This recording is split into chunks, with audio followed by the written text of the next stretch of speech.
Who doesn't like hidden bases? If you don't, then quite frankly, you're weird, okay? And I wouldn't want to be friends with you. Which, I'll be the first to admit, comes across a lot more hostile than I was expecting, but to a certain extent, it is true.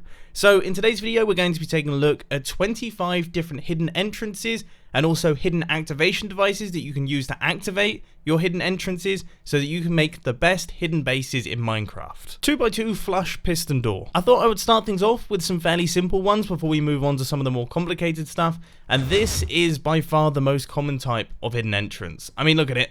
You can understand why. It's a really nice looking piston door. It only involves a handful of pieces of redstone dust and 2 repeaters. You could build it within about 30 seconds if you're motivated enough. And it does the trick, doesn't it? Redstone torch key. For anyone who's seen one of my bunker videos before, you've probably seen this piston layout because this is one of my favorite hidden activation devices. If we place down a redstone torch, you can see the pistons extend, the redstone torch gets broken, and we can take a redstone output from this thing. Now, the reason that we want to break the redstone torch is because we want to be able to pick up that item and remove any evidence of there being a hidden activation device there. It's really small, it's really simple, easy to build, it's pretty cool. The tiny hidden staircase. And I would say that's a fairly fitting description for this thing. I mean, I built it back in 2014, maybe 2015, and in 4 or 5 years, I still haven't been able to improve it. I still haven't been able to make it any smaller. So here we have a completely flat floor. If you flick this lever here, you can see that everything folds away and we have ourselves a little staircase that we can walk down. Then when we flick the lever again, everything folds back up. And just look how much is happening here inside that tiny circuit. I mean, all of this happening in something that could fit in my back pocket. Yeah, that's right. My back pocket is a 48 cubic meters. I'm a big guy. The anti-path activator. Now, the reason I call it that is because this redstone contraption really looks like it doesn't like path blocks. If we convert this, you can see that instantly the piston extends, converting it into dirt. But most importantly, we get a redstone output from that, which we can hook up into one of our hidden entrances. And the reason that this is so good is because you always have a shovel on you. So there's no specific item that you need to carry to activate your hidden activation device. You just have to right click on the correct grass block. Important disclaimer time. Whenever I do a video on hidden entrances or hidden activation devices, very smart people in the comment section point out that they can see the hidden entrances and hidden activation devices because I have used things like iron blocks and glass. You can clearly see this. Obviously, if you were to build this yourselves, you would try your best to conceal the redstone contraptions a tiny bit better. I know it seems silly that I would even have to explain this, but you haven't read the YouTube comment sections like I have. The pretentious entrance. Definitely a tricky one to say, and the reason it's got that name is because a lot of people say that art is like a gateway into another dimension or another world, and I'll leave you guys to debate that down in the comment section, but this piece of art is a gateway into another part of your base that is completely concealed. We've all seen the walkthrough paintings that have been built since 2010 Minecraft. They're pretty old school. Nowadays we can crawl through, meaning that if we add a little bit of redstone, we can actually get through 1 by 1 paintings, and they're really smart and really simple. I was going to do a really bad Batman impression, but then I decided against the entrance. Back in the day when I was a young'un on YouTube, one of my most popular videos was a Batman style waterfall splitter entrance. Now, it's been a while since I've touched on the subject, so I thought I would try and redo it with modern redstone technology and make it as small as I possibly could. I spent a number of hours on this, and I've got to say I'm very proud of the end result. I mean, this thing's absolutely tiny. It's about as small as it could reasonably be, and if we hit this button right here, you can see that the waterfall gets removed, and then it drops back down. It splits on either side of our now open doors so we can gain access to our base. And then if we activate it once again, you can see that the waterfall goes, everything gets closed up, and everything returns back to normal. I love these things. I think they're absolutely great, and I am really proud of this design. I mean, there's so much fancy stuff going in here, and just odd redstone mechanics that it doesn't make a lot of sense, but it all seems to work somehow. The power puff activator. I don't know if it's just my bad luck or if I'm doing something wrong, but whenever I build the tripwire based pufferfish player detectors, the pufferfish always escape and die. So I thought I'd come up with a slightly new design which utilizes some slightly different game mechanics. So here we have a pufferfish in a waterlogged fence post with a pressure plate on top. When the pufferfish puffs up, it will then activate that pressure plate, obviously giving us a redstone output, but this setup here doesn't give any room for escape, so you're in here forever, buddy. The lazy flush. This is for people who are too lazy to build something like this. You can just construct a piston door in the corner. Is it boring? Yes. Is it bland? Very bland. I would think you're super bland if you built this. I mean, if I came to your base and I saw this, I would be judging you a lot. I'd be judging you lots, okay? Because it's so unimaginative, but for some people it fits the bill. A farmer's button. This is a pretty nice looking field of wheat. Nothing too curious or strange about it. If I walked past, I wouldn't notice anything. But if we take a look here, you can see there's a slight gap. And if we utilize the hitboxes, we can right click through that gap, hitting a button, which allows us to activate some form of hidden redstone device. This is a sneaky one, okay? It is a sneaky one. Only the keenest of keen eyes would be able to spot it. The underwater easy in and easy out is a bit of an interesting concept in that I thought I'd just try and build it and see if it worked, and it actually seems to work quite nicely. So currently we're on the inside of our hidden base, the ocean is above us.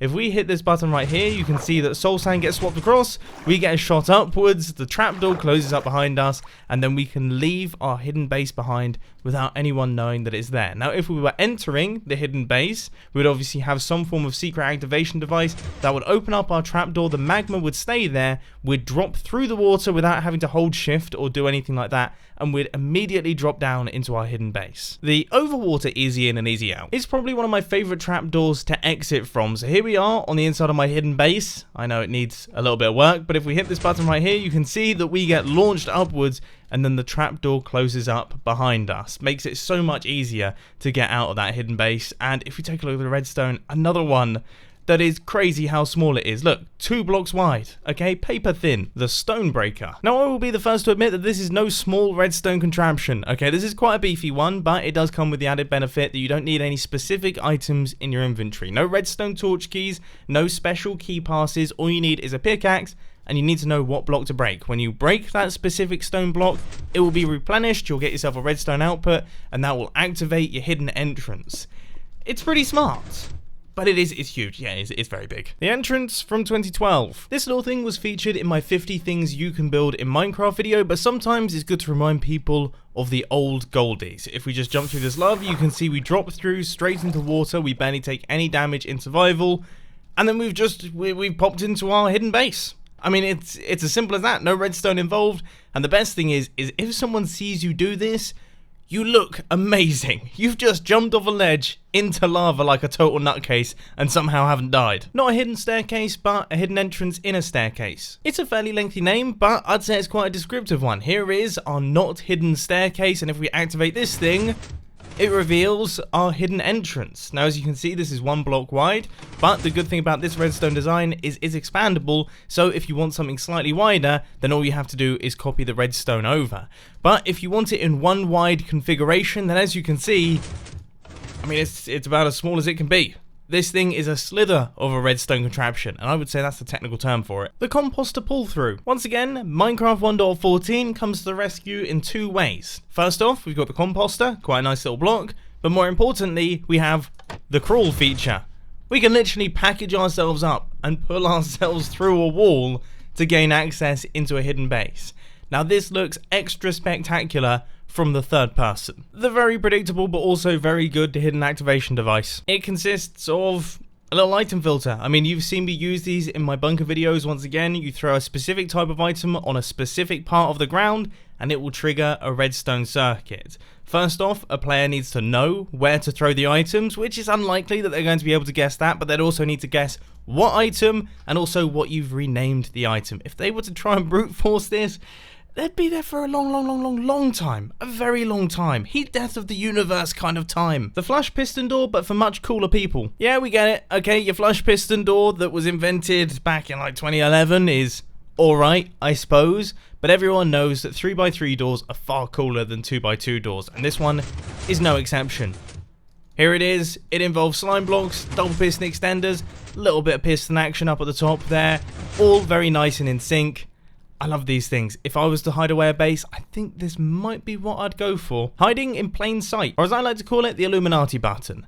Now, if you're really looking for it, you can just about see it. I'm under no illusions that there's no way that a player could find this, but in the context of regular Minecraft terrain, with a giant cliff face in front of you, you're going to be hard pushed to spot something like that, especially if you're not looking for it. I spent way too long building this small redstone contraption, but I'm proud of it. I'm really liking the descriptive names for these things. This is very similar to the path switch that we saw earlier on in the video, but it has an added complexity that I wanted to put a trapdoor in there as well. So when we convert this grass block into a path, or this dirt into farmland, it will get moved out the way, create a trapdoor that we can drop through, and then it will be pushed back up into place. Seems simple enough, doesn't it? I thought it'd be simple too. Oh, the timing's very specific. The timings are super specific, and it's a very unstable circuit, but I managed to make it work after a few teary moments. Staircase fresh out the wall. Just as a quick disclaimer, this is utterly pointless, okay? It really is over the top, but it's over the top in the best possible way. This is like flexing, but with redstone. If you have this as your hidden entrance, I mean, it's so ridiculous. So you've got stairs popping up out of the ground, then we have this popping up here, and then these blocks get retracted back, and then we have a 2x2 flush piston door up at the top. So you essentially create a staircase up into your hidden entrance, and it looks amazing. And I gotta say, I think I did a pretty good job with the redstone as well. So the main bulk of it is just 2 blocks wide, and then up at the top here, things get a little bit bigger for the flush trapdoor, but still, this is not that big, and also not really that complicated.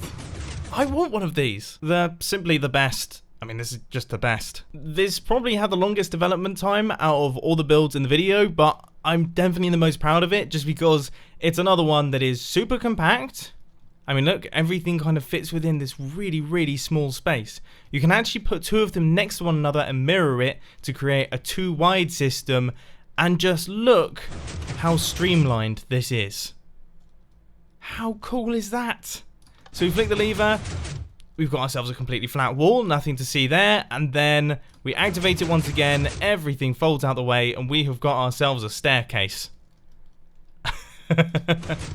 Oh, this hits the spot for me. Oh, that totally hits the spot. Bouncing in. With all this talk of staircases and things, it got me thinking, maybe there's a way to cut out the staircase and just launch ourselves to the destination. And I gotta say, the end result is pretty satisfying. Slime blocks are always good fun, and when they're set up like this, it's even cooler. So the little block moves out of the way, revealing the slime block. We then get launched upwards by the slime block, and as that happens, this flush piston door opens up, allowing us to pass through into the hidden base up at the top.